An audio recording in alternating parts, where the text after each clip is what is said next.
Hello and welcome to Pitt Beyond the Script alongside Pat Bostic of the Pitt Panthers broadcast team. I'm Rob King. Let's jump into some football. Pat, obviously against Miami, not the Panthers' day. I thought after that field goal early in the second half, maybe they were going to start to rally, but then Miami immediately came up with a touchdown, and that was kind of that. Yeah, and it was a top 5 defense in Miami that really was lived up to its expectations in billing. They were terrific all day, and the Panthers couldn't get anything going offensively. Their defense kept them in the game, but a couple special teams errors, some penalties. The Panthers just couldn't get out of their own way, and you got to give credit to Miami, too. That defense was as advertised. You know, when you talked about the Panthers defense, and I'm glad you did, because there's been so much talk about the ground game, and I do want to ask you about that and the offense. But this defense has really been pretty good over the last half of the season. They have. I mean, turnovers the last 2 weeks have been key. Panthers weren't able to capitalize on that those 2 turnovers against Miami. That was really their downfall. But against Wake Forest, the pick by Damar Hamlin, a fumble recovery against Miami, they've made plays when they needed to. And again, I thought they kept them in the Miami game, but you can only hold on so long. Units have to feed off of one another. Defense feed off offense, offense, special teams, and so forth. And again, you try to hold them in that game so long, and they just broke late with some big runs. Kenny Pickett came into this season with a lot of expectations based on what he did last year against Miami. As an old quarterback, how have you seen him progress? Well, first things first, he's not turning the ball over. And that's been really his calling card late in the year, has been protecting the football. The Wake Forest game was, I think, a glimpse into what he can do. So Pickett goes shotgun with a slot to the right. Fires for the end zone. Touchdown, yeah, Panthers! I thought he could have been a little bit better against Miami, but there were some shots down the field, a completion to Maurice French that was unfortunately dropped that forced him to kick a field goal, that if they score a touchdown there, the momentum's completely different. But I thought by and large, Kenny has matured.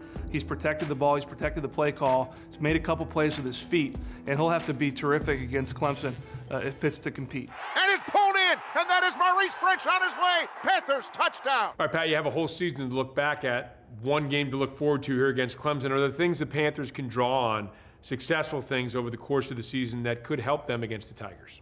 Firstly, you got to look at how well they ran the football, and we talked about how they want to get back to that. It'll be tough sledding against these big D line for Clemson. But you look back at the course of the season and what they were able to do, even in their losses against Penn State to rush for over 200, dealing with a very good front four. They want to get Quadri Olson and Darren Hall going.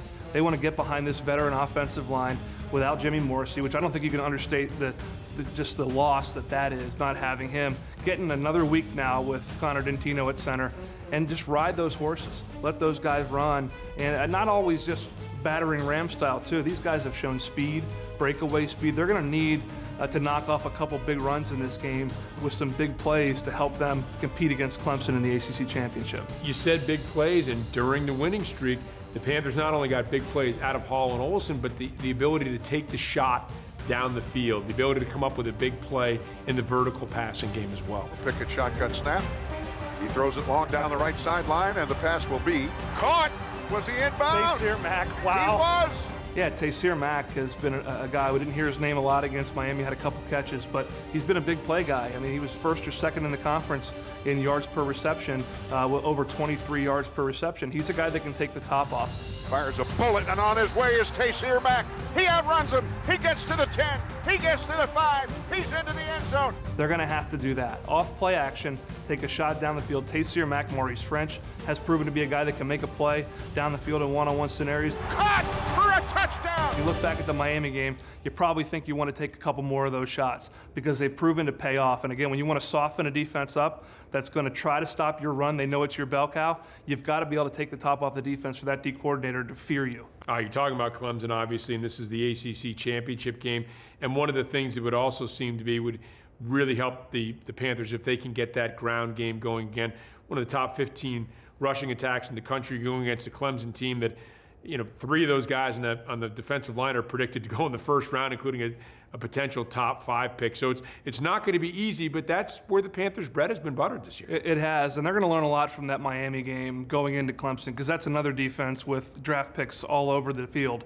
You got those 2 big tackles in Wilkins and Lawrence for Clemson you're going to have to deal with. I think it's one of those games where you have to throw to set up the run a little bit, get the ball on the perimeter, get that defense looking side to side a little bit, and then hit them with the run game late. Kenny Pickett's going to have to be efficient, probably going to have to use his legs a little bit in this game to also expand the defense so that Clemson just can't hunker down and try to stop the run. But I agree with you. The run game will be critical, but they have to throw to set up the run a little bit, soften this defense up. 10-5, Panthers touchdown. Well, you don't become number 2 just by being one-dimensional. They're an outstanding all-around team, and obviously they're very gifted offensively. What are the Panthers going to need to do defensively in this game, Pat? First and foremost, stop the run. Travis Etienne is a big play guy. He's been great all year. They rushed for over 300 yards last week against South Carolina. So you got to stop the run. Put the ball in Trevor Lawrence's hands. He's a young guy. He's protected it. He's been effective, and he's got talent all around him. But I think if the Panthers want to have a recipe for success, make Trevor Lawrence beat you and try to get after him and make him make plays under pressure. They definitely have their work cut out for them. We saw a couple years ago when they upset them. And it's over, ladies and gentlemen. The Panthers have defeated the Clemson Tigers. An unbelievable upset. Regardless of what happens in the outcome of this game, I think that, and obviously the Panthers hoping for victory, but I think this can already be qualified as a success this season by winning the first ever Coastal Division title for the Panthers. Yeah, I think you look at how it was done too, Rob. You know, the first month of the year was not pretty. A couple lopsided losses, but they rallied, they looked in the mirror, they bonded together, they didn't quit. And they were able to tack off 4 in a row, 5 of 6, and secure a bowl game. Obviously, they didn't do that last year. And, you know, clinch a Coastal Division championship for the first time. Touchdown, Charlotte. Here come the surging Panthers. Get into this game where you have an opportunity to beat Clemson. I think a lot can be said about, you know, going into this game playing loose, having fun, and going after it, giving Clemson all you can. And then you see where the dust settles. But huge opportunity for this program. I think it's a big step forward to clinch the Coastal Division and to play on a stage like they're going to play on Saturday night. Well, exciting times for the Panthers football team for sure. Pat, thanks very much. Thank you, Rob. All right, stick around. We still have more to come on Pitt Beyond the Script right after this.